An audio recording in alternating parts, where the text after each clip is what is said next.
could have. But it seems that we take words as of greater value than actions. And it got knocked down in the courts. Yeah, but it got because it was a bad a bad project, so they changed it.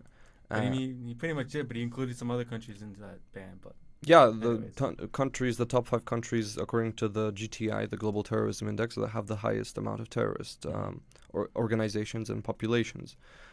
So I think, it was a it's not the only factor, I think, but it's. I would say it was a quasi-rational factor which was badly executed.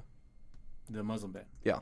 Well, see, the term itself, Muslim ban, is already provocative. Because he said it though. But I'm not saying I'm not putting words in his mouth. But what I'm saying is basically everybody instead of actually calling it what it was, which was basically a ban of countries with the highest terrorist index, instead to make it easier for people to apply some sort of degree of I would say bipartisan kind of factor. They instrumented the term. They coined the term of Muslim. No one coined the term. He used the term. Okay, but of course. But here's the thing: by constantly spreading that information, you're essentially living in an echo chamber. That's what I think. And it seems that honestly, the people who created the entire, as you said, the Muslim ban. That.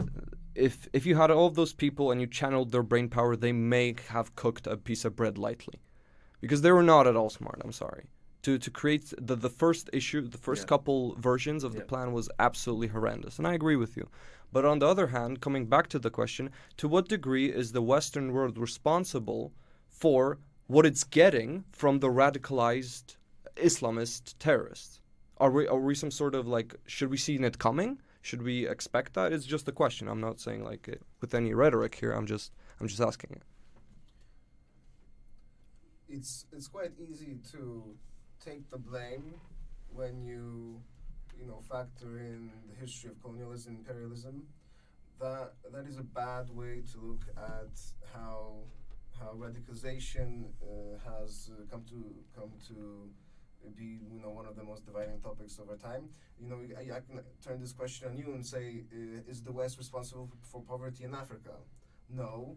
To some degree, of course. Yeah, but no, it goes to both ways. It's one side of the world cannot be absolutely the defining factor in what happens in the other side of the world. No, of course, but I'm just saying to answer your questions, just to some degree, that indeed it was the droplet that now we see just the ripple effects. And of course, it was a long time ago. But you also said that you tied in colonialism and imperialism into the result being the result of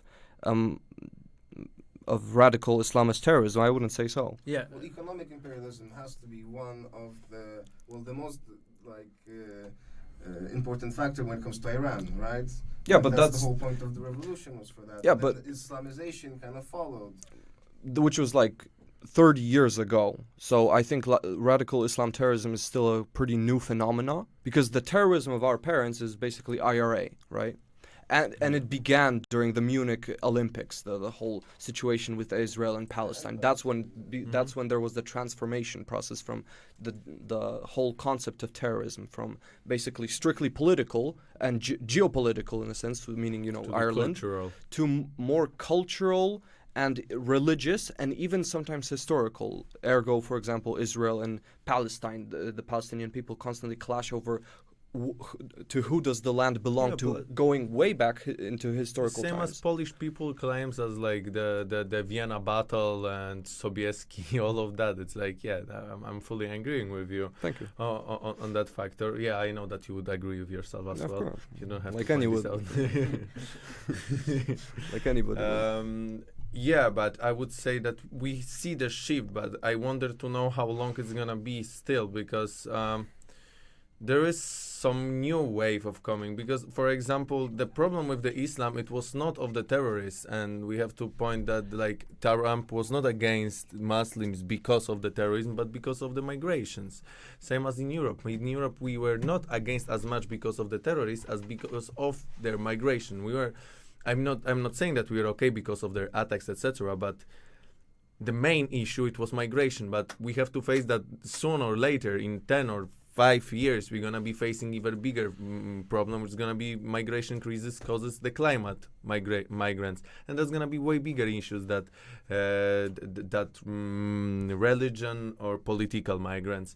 And I would say that I would agree on the cultural, but I think we cannot blame West for everything, and also I agree with Artur, because we are keep this person which get the punch from each side, from Africans, from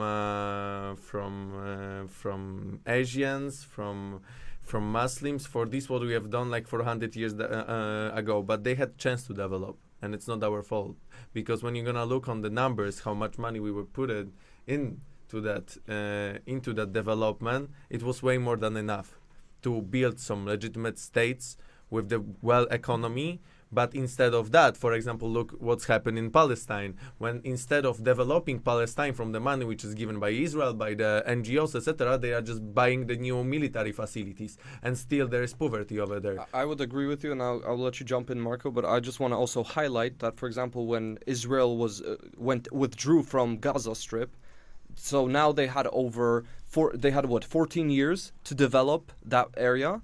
It was like a short-term experiment. Of course, development does not go over 15, 20 years. It needs more time. However, you can see that there was no attempts, at least it wasn't reported, at least I wasn't there, but there was no attempts in developing that area. Instead, all hospitals and schools were, well, not all, but a significant the military the basements were transformed into arsenals and military bases, because Palestine the Hamas in Gaza knows that Israel is not going to target civilian locations without first, making sure that there is a target there to strike. They have it in their code of they have it in the IDF code of the protocol of procedure. So it also seems that they do not wish to develop even, or at least try to make peace with such course of action. What do you think, Marco? I mean, I think it's tough when you're trying to talk about extremism to go to Palestine, Israel, because Palestine, for instance, views Israel as just an occupier. But I want to focus more on what I consider one of the broader issues in Africa or Middle East in terms of Islam extremism, is that there's like this tribalism, a certain amount of tribalism that doesn't allow for outsider viewpoints, doesn't allow for outsider worldly view. Yeah, they see, like in Sri Lanka, they saw the Christianity as invasion, as a colonialism, another form of colonialism. And it's just sad that you have these people who are able to, well-off people in the countries, able to travel the world and still have these radical viewpoints. How do you change it? How do we say that, yes, there's been terrible things that happen in terms of colonialism, in terms of wars and conflict that the North has caused the South? Besides, further introduction to, you think that like things like phones and access to internet would westernize more places, which it has done, but at the same time it's also radicalized more places. No, I would say that definitely not. When you're gonna look on the Arab Spring, the cause of the technology, that was one of the causes why those people were unifying between each other. So it might be used as in terms of like of westernization, though. It is some, but but it is some sort of westernization. But for example, when you're gonna look on the dark web or like other ways of contacting within the terrorist groups, they are using those kind of systems. They don't use Facebook, and they are not texting to each other, let's meet up next to the Eiffel Tower, let's bomb something. No, it's like they have the special systems, and they are still using this internet.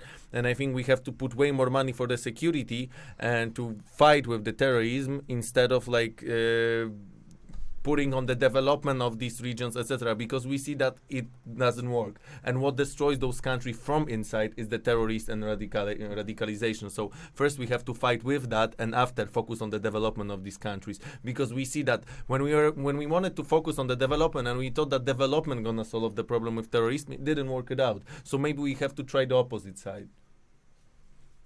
I think you touched on tribalism, which is a very good point here. I agree. During your lifetime, what is the most incredible economic boom after Poland? Rwanda. Rwanda, a country that went through horrible